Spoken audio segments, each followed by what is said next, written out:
Paper leak मामले पर पूर्व मंत्री जीएस बाली ने सरकार की कार्यप्रणाली पर सवाल उठाते हुए कहा कि सर्विस इलेक्शन बोर्ड अगर पेपर करवा रहा है तब भी अगर पेपर लीक हो रहा है तो बड़ी ही शर्म की बात है। सरकार को मामले की जांच करनी चाहिए कि कैसे पेपर लीक हुआ और कैसे ये स्क्रीनशॉट बाहर आया। वहीं बाली ने कहा कि हिमाचल प्रदेश में आज बेरोजगारों की संख्या बढ़ती जा रही है और जो लोग मेहनत करके पेपर देने जाते हैं उन लोगों का विश्वास सरकार के ऊपर से उठ जाएगा। सरकार को मामले की गंभीरता को देखते हुए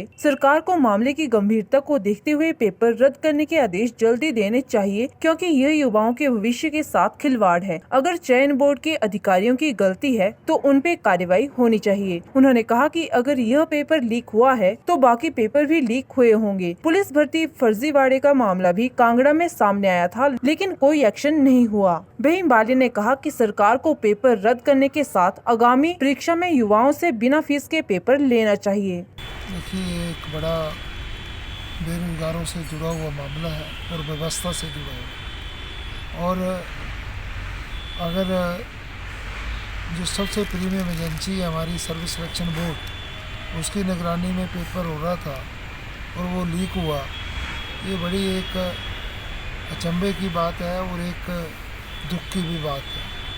जहाँ बेरोजगार जो अपनी तैयारी करके गए थे उनकी तैयारी के ऊपर सारे पानी फेंक दिया। और प्रदेश में ऑलरेडी बेरोजगारी का आंकड़ा जो है वो 12 लाख से ऊपर चला गया।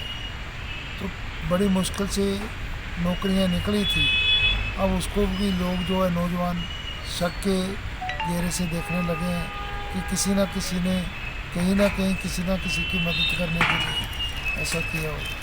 मैं समझता हूँ कि सरकार को अब ये मामला जब सामने आया है, सरकार को तुरंत एक्शन में आकर के पेपर को तो रद्द करे, मगर साथ साथ में जिम्मेवारी किसकी थी और जो लोग इसमें पकड़े जाएं उनको कड़ी और एग्जेम्पलरी पनिशमेंट दें, ताकि आगे से कभी ऐसा ना हो।